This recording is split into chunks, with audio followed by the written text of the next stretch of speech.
चलिए दोस्तों, ये हम लोग इकोनॉमिक्स का भारतीय अर्थव्यवस्था का जो चैप्टर कल 33 क्वेश्चन हुआ था उसके आगे हम लोग शुरू करने जा रहे हैं। इस चैप्टर का नाम है आर्थिक समृद्धि और आर्थिक विकास। चलिए रन 36 नंबर से नहीं 41 नंबर 41 नंबर क्वेश्चन पाइए। मानव विकास रिपोर्ट के अंतर्गत मानव विकास सूचकांक के अतिरिक्त कौन से सूचकांक सम्मिलित किए जाते हैं? असमानता समायोजित मानव विकास सूचकांक, लैंगिक असमानता सूचकांक, बहुआयामी निर्भरता सूचकांक, लैंगिक विकास सूचकांक। चलिए 2010 में ये आया था। UNDP जारी। देखिए, संयुक्त राष्ट्र विकास कार्यक्रम मतलब UNDP द्वारा प्रस्तुत मानव विकास रिपोर्ट 2010 में मानव विकास सूचकांक के अतिरिक्त 3 नए सूचकांक प्रस्तुत किए गए हैं। कौन कौन? असमानता समायोजन मानव विकास सूचकांक, लैंगिक असमानता सूचकांक, बहुआयामी निर्धनता सूचकांक। इसके पश्चात मानव विकास रिपोर्ट 2014 में लैंगिक विकास सूचकांक को भी शामिल किया गया है। अगले क्वेश्चन पर आवे। मानव पूंजी सूचकांक निम्नलिखित में से किस अंतर्राष्ट्रीय संस्थान द्वारा जारी किया जाता है?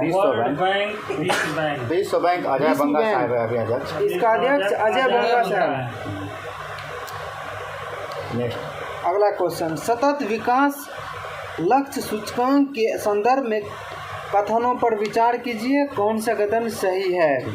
यह सूचकांक संयुक्त राष्ट्र के सतत विकास समाधान नेटवर्क और बटलर्स मैन एस्टेट फंड द्वारा जारी किया जाता है। इस सूचकांक का मुख्य उद्देश्य सतत विकास लक्ष्यों की प्रगति पर नजर रखना है। देखिए, संयुक्त राष्ट्र द्वारा वर्ष 2015 में सतत विकास का लक्ष्य अपनाया गया था, जिसका अपनाने मतलब पूरा करने का कार्यकाल 2030 तक है। ठीक, जो सतत क्या बोला 17 योजना, इसको 17 को योजना पर बात की है। 17 योजना का लक्ष्य। चलिए, हैप्पी प्लेनेट इंडेक्स किस अंतर्राष्ट्रीय संस्थान द्वारा जारी किया जाता है? न्यू इकोनॉमिक्स फाउंडेशन द्वारा। कितना है राजू जी? हैप्पीनेस में हम लोग का 126, हैप्पीनेस में भी 126 और रहेगा शांति सूचकांक में भी 126। शांति में भी हम लोग 26 पर 126 पर, हैप्पीनेस में भी 126 पर है। अभी अभी 2 दिन पहले घटाया है इसका 126 पे।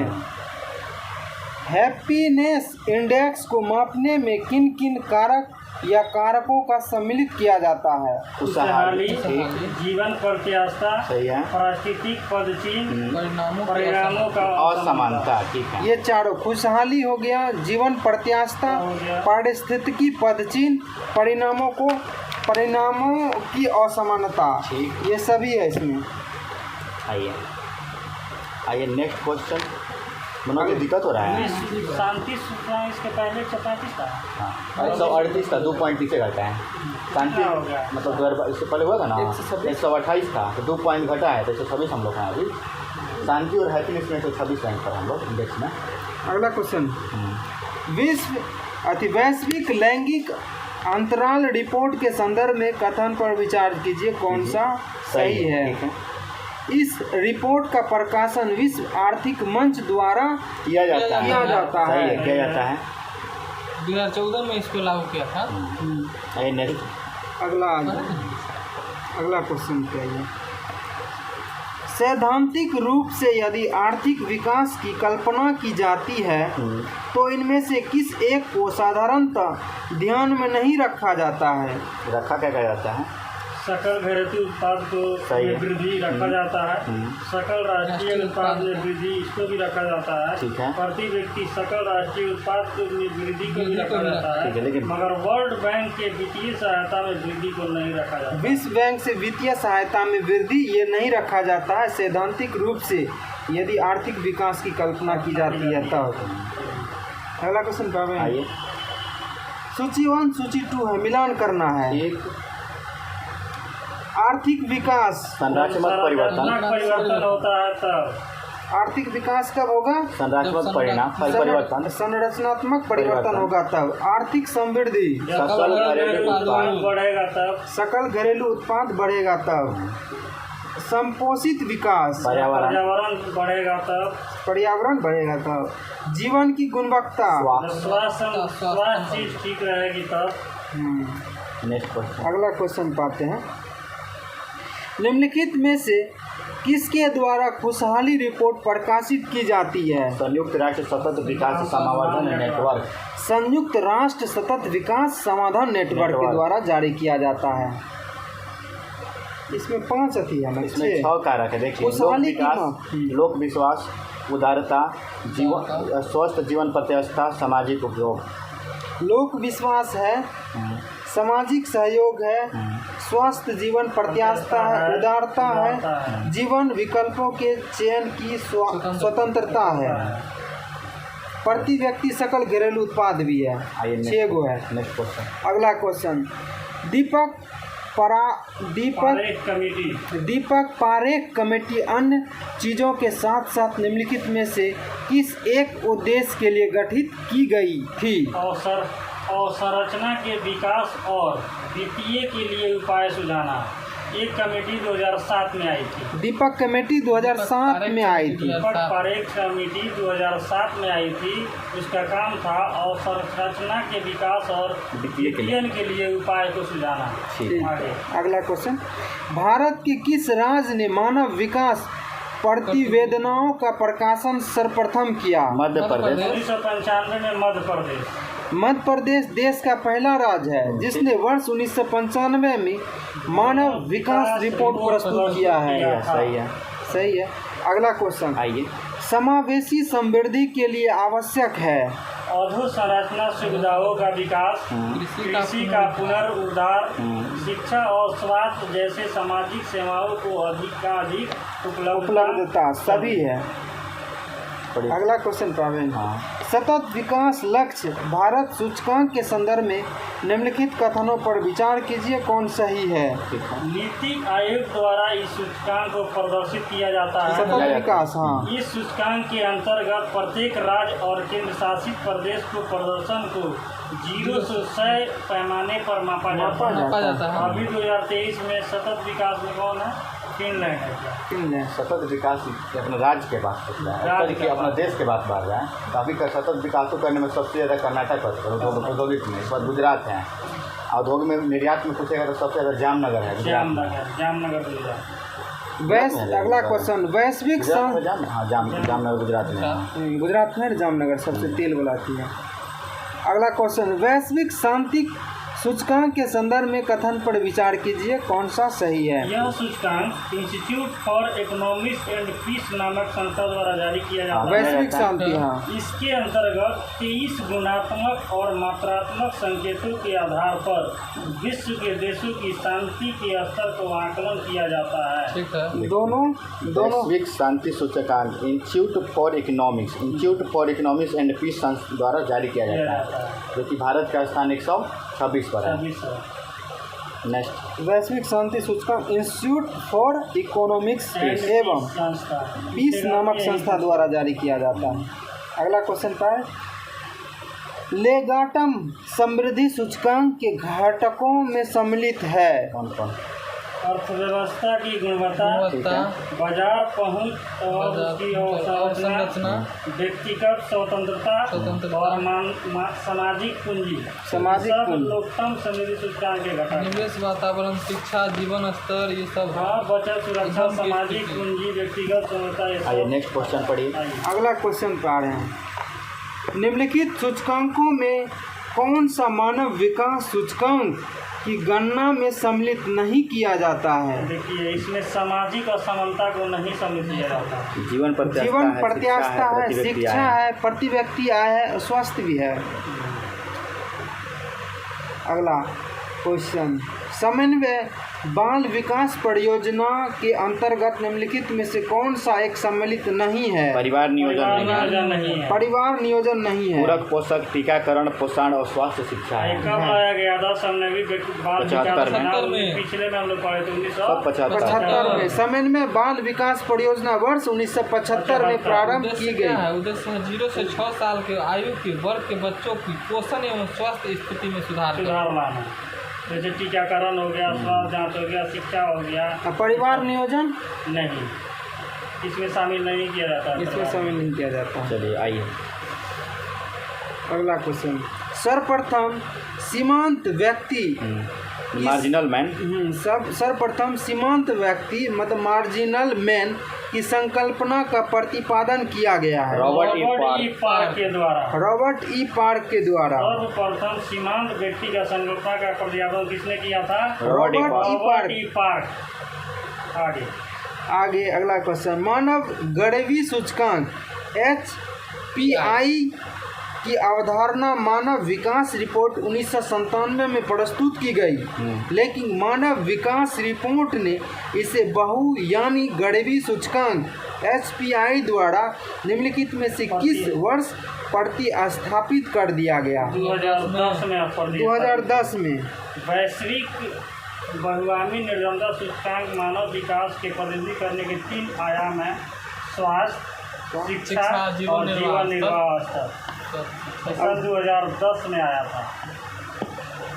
इसमें कौन कौन है? स्वास्थ्य, शिक्षा और जीवन निर्वाह। एग्जाम में पूछ देगा इनमें से कौन नहीं। हाँ, वैश्विक बहुआयामी निर्धारता सूचकांक में मानव विकास सूचकांक की प्रतिवेदना करते हुए 3 आयाम है: स्वास्थ्य, शिक्षा, जीवन निर्वाह स्तर। कब आया था? 2010 में। 2010 में आया था। अगला क्वेश्चन, कौशल भारत अभियान के संदर्भ में निम्नलिखित में से कौन सा कथन सही है? सही है। कौशल भारत अभियान की शुरुआत प्रधानमंत्री ने जुलाई 2015 में की थी। कौशल भारत अभियान इसका योजना था कौशल विकास और उद्यमशीलता मंत्रालय के निर्देशन में काम किया जा रहा है। अगला क्वेश्चन पावे। हाँ, कौशल नहीं होता, युवाओं को प्रशिक्षण दिया जाता है। नहीं नहीं होता है, जैसे स्किल डेवलपमेंट हाँ, नहीं आता है, सिखाना ये सब सिखाना होता है सब। वही। अगला क्वेश्चन, कथन 1 कथन है, क्या बोले? कौशल ज्ञान लिपि होता है स्किल। कथन और कारण है। अगला क्वेश्चन वगैरह है ना। अगला क्वेश्चन में कथन और कारण है। मानव विकास सूचकांक HDI एवं सतत विकास लक्ष्यों HDG पर आधारित भारतीय राज्यों की वरीयता में घनात्मक संबंध है। सही है। सही है। ठीक है। HDG लक्ष्यों की आधारभूत आयाम शिक्षा एवं स्वास्थ्य से घनिष्ठता के साथ अंतर संबंधित है। ठीक है। HDI में कितना है भारत का स्थान? इसमें मानव विकास सूचकांक में 132 132 जारी कौन करता है? UNDP। UNDP 1990 में प्रकाशित पहली बार मानव विकास रिपोर्ट मानव विकास सूचकांक की संकल्पना प्रस्तुत की। नेक्स्ट क्वेश्चन फिर कथन और कारण है। अगला क्वेश्चन में सतत विकास मानव समाज के कल्याण हेतु महत्वपूर्ण है। सही है। सतत विकास से अभिप्राय ऐसे व्यक्ति से है जो भावी पीढ़ियों की ज़रूरतें पूरी करने की योग्यता को प्रभावित किए बिना वर्तमान समय में आवश्यकता पूरी करे। सही है दोनों। अगला क्वेश्चन फिर कथन कारण है। आर्थिक विकास के लिए एक बहुआयामी उपगम की आवश्यकता होती है। सही है। सही है।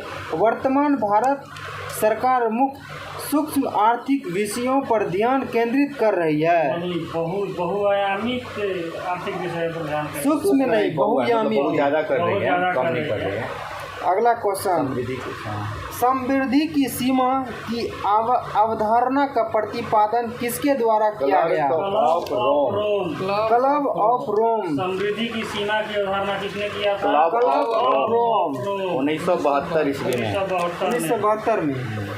अगला क्वेश्चन जीवन और भौतिक गुणवत्ता सूचकांक इसके द्वारा विकसित किया गया? Morris D Morris D Morris भी आ गया हुआ है पहले क्वेश्चन। जीवन के भौतिक गुणवत्ता सूचकांक किसने प्रतिपादन किया? मोरिस डी मोरिस 1989 में।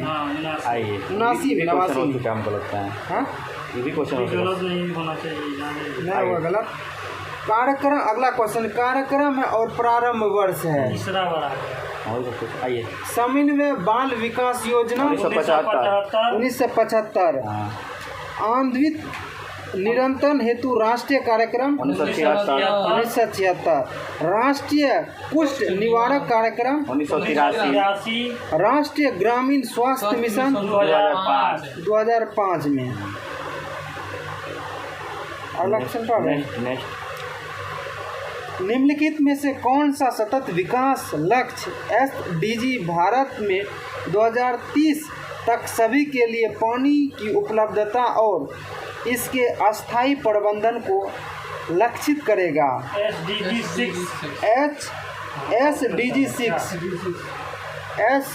6 करेगा। पानी की उपलब्धता उसके अस्थायी SDG 7 क्या करेगा? सस्ती, विश्वसनीय, टिकाऊ और आधुनिक ऊर्जा तक पहुंच सुनिश्चित करना। SDG 8 क्या करेगा? सभी के लिए निरंतर, समावेशी और सतत आर्थिक विकास, पूर्ण और उत्पादक रोजगार तथा बेहतर कार्य को बढ़ावा देना। 9 भी करिए लेते हैं। SDG 9 लचीले बुनियादी ढांचे, समावेशी और सतत औद्योगिकीकरण को बढ़ावा देना आदि। पानी का कितना था? SDG 6। अगला क्वेश्चन। अगला क्वेश्चन।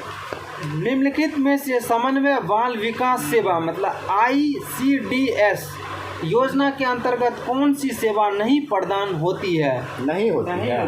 बच्चों को निःशुल्क पुस्तक ना पोषण से संबंधित है, तो पढ़ाई से थोड़ा इसमें आएगा।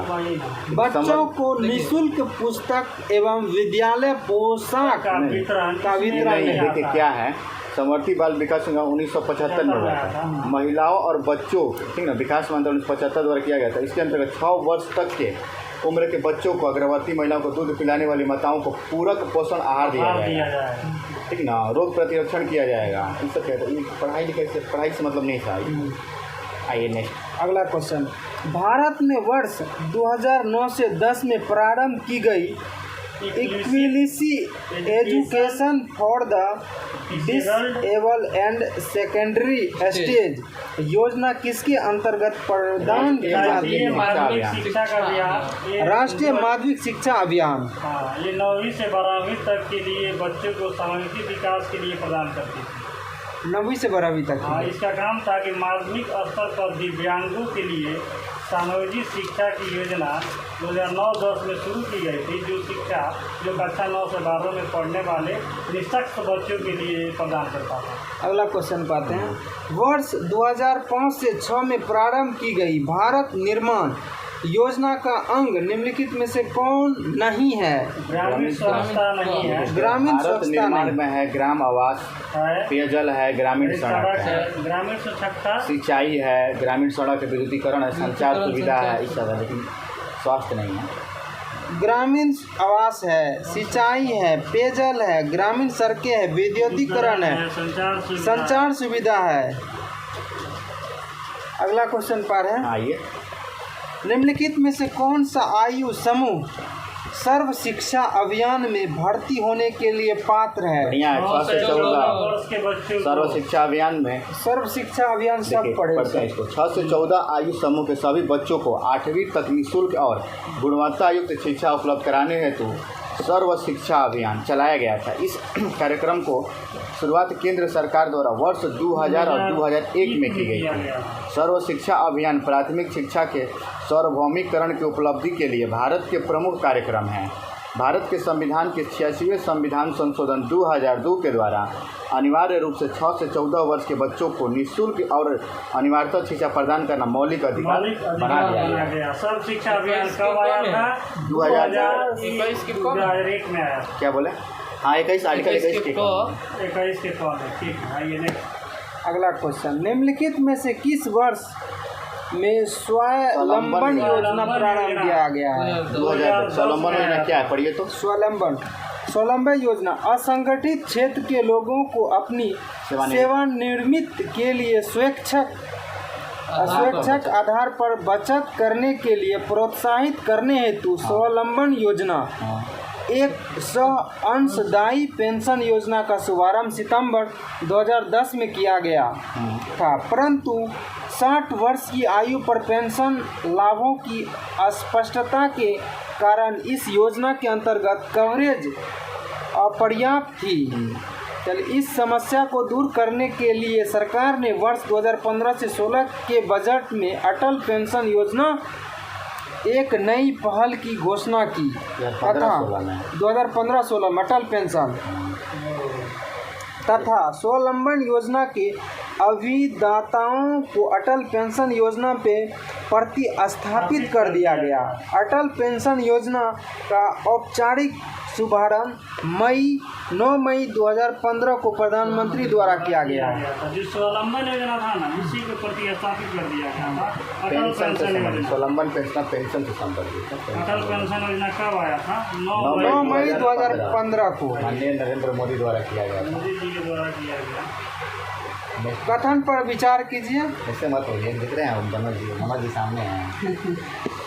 कथन पर विचार कीजिए। देखिए उपयुक्त में से किस उपयुक्त विवरण आर्थिक, पहले ऊपर वाला पढ़ लेते हैं। पढ़िए तो। इस प्रकार की स्थिति तब होती है जब मंदी के बाद अर्थव्यवस्था के विभिन्न हिस्सों में अलग अलग दर, समय या परिणाम में रिकवरी होती है। ठीक है। यह अर्थव्यवस्था की संरचना में व्यापक परिवर्तन को बढ़ावा देता है। अर्थव्यवस्था की विभिन्न हिस्सों का आर्थिक सुधार पथ अलग हो सकता है। किसका आती है? उपयुक्त विवरण आर्थिक रिकवरी के निम्नलिखित में से किन ग्राफ से सबसे उपयुक्त विवरण प्रस्तुत करता है? के सेफ्ट रिकवरी। आइए अगला चैप्टर, भारत में भूमि सुधार। भूमि सुधार कौन सा अनुसूची में है? 9वीं अनुसूची में है। 9वीं अनुसूची में।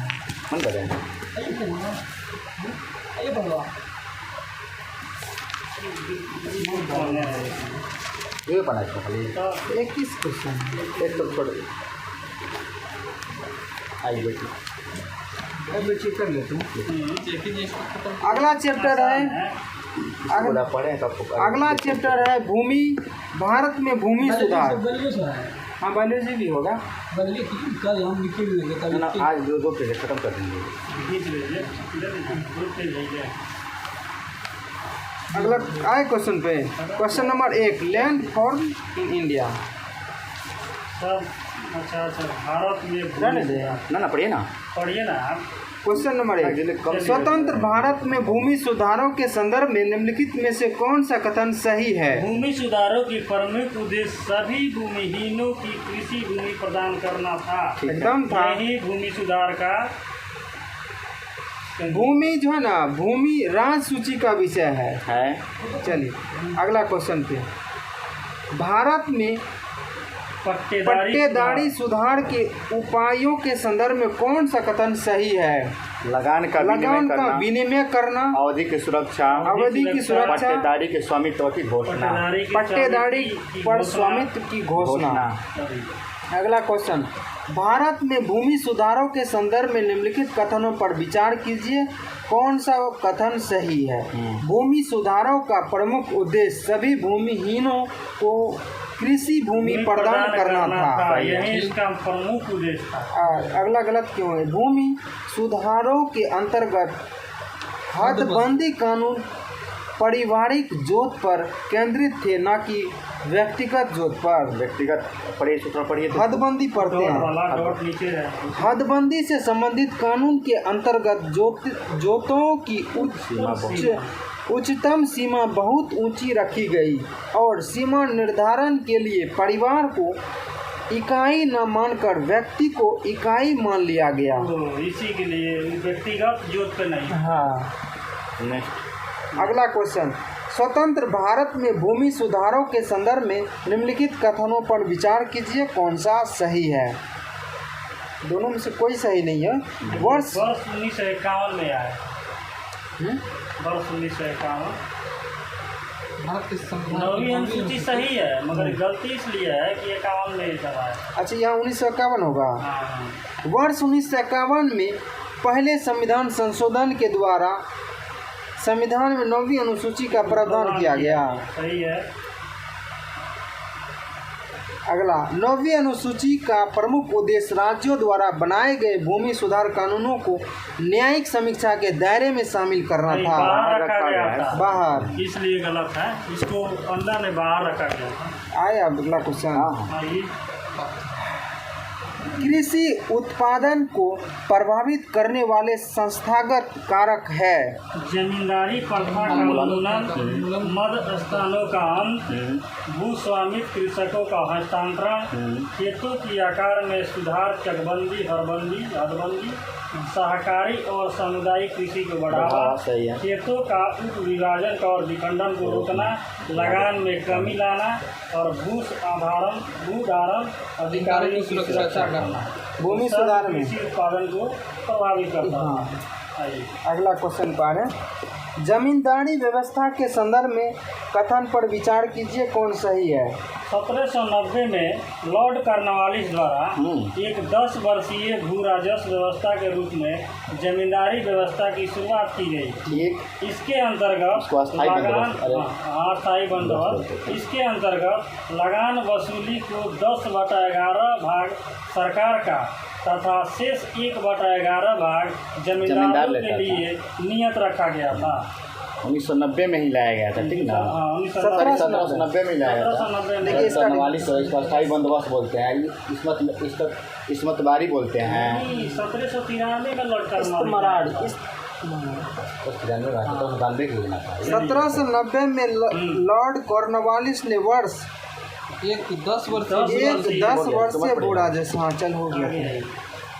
अगला क्वेश्चन पाते हैं, सब जानते हैं। भूमि सुधारों के अंतर्गत रैयतवाड़ी व्यवस्था के संदर्भ में निम्नलिखित कथनों पर विचार कीजिए, कौन सा सही है। रैयतवाड़ी व्यवस्था का जन्मदाता थॉमस मुनरो और कैप्टन रीड को माना जाता है। ठीक है। रैयतवाड़ी व्यवस्था के अंतर्गत ब्रिटिश भूभाग का 51% एकदम सही है। एकदम सही है। रैयतवाड़ी 51% के हैं। 19% पर क्या था, महलवाड़ी।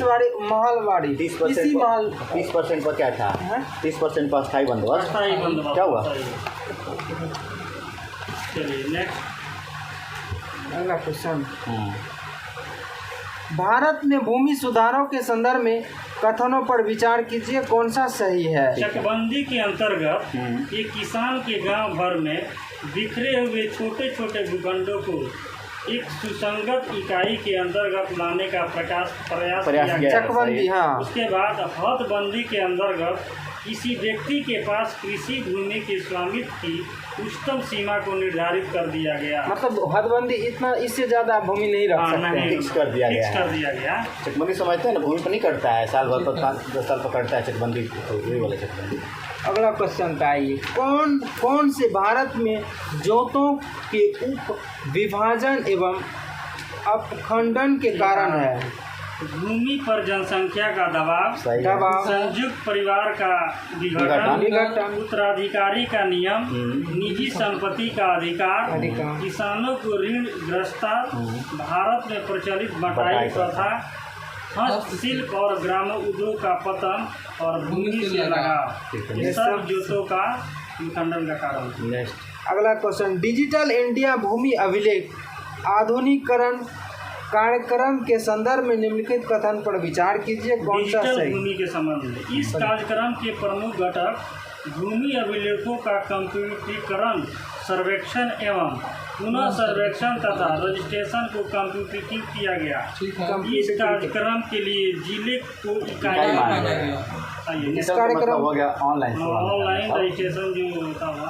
अगला क्वेश्चन, भूमि अधिग्रहण में उचित मुआवजे और पारदर्शिता का अधिकार, पुनर्वास एवं पुनर्स्थापन विधेयक 2015 के अंतर्गत निम्नलिखित में से किस श्रेणियों या परियोजनाओं को सामाजिक प्रभाव आकलन और सहमति संबंधित प्रावधान से संबंधित अनिवार्यताओं से छूट प्रदान की गई है। रक्षा से, भौतिक गलियारे से, भौतिक ग्रामीण और संरचना से और बुनियादी ढांचे से, बुनियादी पांचों से। अगला क्वेश्चन क्या है? निम्नलिखित में से कौन सा भारत में भू सुधार का हिस्सा नहीं है? बहुफसलीय योजना नहीं जमींदारी का प्रथा उन्मूलन है, भूमि जोतों के अधिकतम सीमा का निर्धारण है, काश्तकारी सुधार है। आइए नेक्स्ट। अगला भारत में महलवाड़ी व्यवस्था के संदर्भ में कौन सा कथन सही है? इस व्यवस्था का जनक हॉल्ट मैकेंजी को माना जाता था। एकदम सही ये है। व्यवस्था भारत के मध्य प्रांत, उत्तर प्रदेश और पंजाब में लागू था। सही है। दक्षिण भारत दिया, इसलिए ये गलत हो गया। हॉल्ट मैकेंजी जो कैप्टन रीड था ना? कैप्टन रीड नहीं, कैप्टन रीड तो उसमें था, टॉमस मुनरो कैप्टन रीड में था। रैयतवाड़ी अस्थाई में था। अस्थाई में था। अस्थाई में नहीं जी, रैयतवाड़ी में था। वही तो बोल रहे थे, रैयतवाड़ी। 30% भूमि पर लगाया था। महलवाड़ी 30%, नहीं, महलवाड़ी 30, रैयतवाड़ी 51%, रैयतवाड़ी 51, अस्थाई बंधु 19%। उस पर लोग दक्षिणी भारत में लगा था, मद्रास के क्षेत्र में, दक्कन के क्षेत्र में। अगला क्वेश्चन पाइए, सहकारी खेती के संदर्भ में विचार कीजिए कौन सा सही है? सही बोला। इसके द्वारा किसी भूमि के उपविभाजन और अपगंडन से उत्पन्न समस्याओं का समाधान होता है। नहीं होता है। हाँ, होता है। इसके अधीन वे छोटे और सीमांत किसान आते हैं जिनके पास बहुत छोटी सी कृषि होती है। इसके अंतर्गत भू स्वामित्व बदलाव के लिए बिना संबंधित किसान अपने खेतों को आपस में मिलाकर कृषि कार्य करते हैं। इसी को सहकारी कृषि करते हैं। अगला क्वेश्चन, 1856 का सारांश समझौता निम्नलिखित में से किस पूर्वाधारणा पर आधारित है? तालुकेदार दाज थे जिनका भूमि में कोई अस्थायीपन नहीं था, कृषि से संबंधित है। प्रथम